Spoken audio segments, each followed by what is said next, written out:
बावधन खिलारमध्ये आपल्या सर्वांचं स्वागत। तर त्यांचा हा मुक्त संचार गोठा होता। तर म्हशी गाया खूप मोठा गोठा आहे। तर मित्रांनो आता सध्या वाजले 3 तरी दाखवण्याचा विषय असा आहे की आपण पाळणा न्यायला आलो होतो। तर त्यांच्याकडे एक गाय चांगली अतिशय सुंदर देखणी आणि घरची कालवडे। त्या मावशी म्हटल्या घरची कालवडी पहिल्यापासून त्यांच्या गोट्याला पहिल्यापासून एकच कालवड होती, त्याच्यावर हा सारा गोटा भरलाय। तर आता महाराष्ट्र शासनानं घेतलेला अतिशय छान निर्णय की खिल्लार गायला देशी गोमातेला राज्यमाता असं केलेलं आहे की राज्यमाता म्हणून घोषित केलेलं आहे। तर त्या सरकारचं हार्दिक अभिनंदन। धरा की किती वर्षापासून ती सांगा। आता ही गाय आपली किती दिवसापासून तुमच्याकडे? 35 वर्ष म्हणजे हे जी आई पहिली हा आणि आम्ही अशा कालवडी दिल्या सगळ्यांना। होय फुकट फुकट। आणि ती लय म्हातारी झाली म्हणून शेवटची कालवड ठेवली आम्हाला। होय आणि खोड झालं ना 5-6 महिन्याचं झालं की आम्ही विकून टाकतो।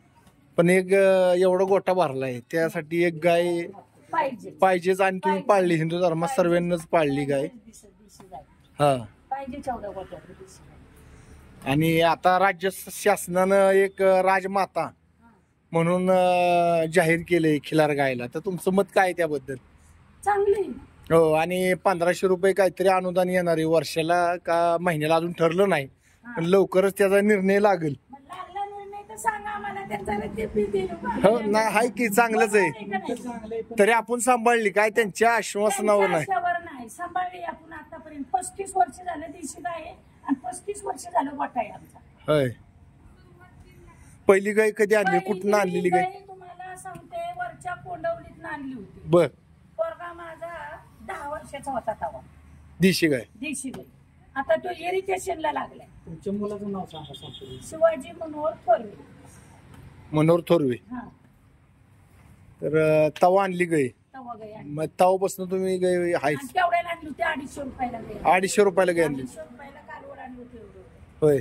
तिची किती खोंड मी विकली, कालवडी मी दिल्या आणि आता ही शेवटची कालवड ठेवली। आता गाभणी होय। किती महिन्याची? 8 महिन्याची गाभणी। चालते। आमच्या युट्यूब चॅनलला अशीच माहिती दिल्याबद्दल आभार तुमचे। आणि चांगले आणि ज्याच्या घरी गाय त्याच्या घरी विठ्ठलाचं पाय गाय ही पाहिजेच। माझी पाळू नका तुम्ही, म्हशी पाळू नका, ज्याच्या गाया पाळू नका, पण ही गाय पाळा। लय चांगले या गायची। आणि मारणार नाही काय नाही एवढी गाय, पण सुटली तर लावणार नाही। ती आता मोकळी चरायची ह्या गुरांना पहिल्यापासूनच असती सवय की? नाही नाही नाही पहिल्यापासून बांधूनच। नाही पण पहिल्यापासून गुरं मोकळीच असतात ना साधी? आता जन्मल्यापासून बांधून। आता आपल्याकडे रान नाही चारायला। हो हो। आपल्याकडे काय नाही चारायला, आयती वैरण घालायची तेवढीच।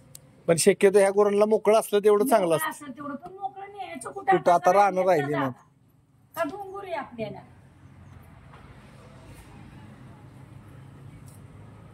चांगले आपली गाय असावी दारामध्ये आणि चांगली आणि उत्पादन आपलं चांगलं, खात्यात आपल्या चांगल्या। हो। आणि शक्यतो सकाळी उशीर झाला उठायला तर तुम्हाला सांगते गाय हंबारती। आणि गाय असणं चांगलंच आहे दावणीला। हो। आणि 5 वाजले की गाय हंबारतीच। ती दुसरी नाही जेडी हंबरत, पण हे हंबारती। आणि तिला गोंजारल्याशिवाय तिला हे लागत नाही पाणी अंगावर टिपका पाण्याचा। तुम्ही आता एवढा गोठा भरलाय तरी कुठल्या गायच्या अंगावर हात फिरवणार नाही, पण हिच्या फिरवणारच। फिरवणार पण ते पाणी धुवूनच देत नाही। नाही धुवून देत नाही, पण तरी बी आपलं गोंजराय उभी राहते। गोंजरायला उभी राहते। गोंजारल्याशिवाय तिला चैन लागत नाही आणि तिला गोंजरायला पाहिजे, नाही तर ती लय हे करते नुसती थाय थाय थाय नाचती नाही गोंजारली की।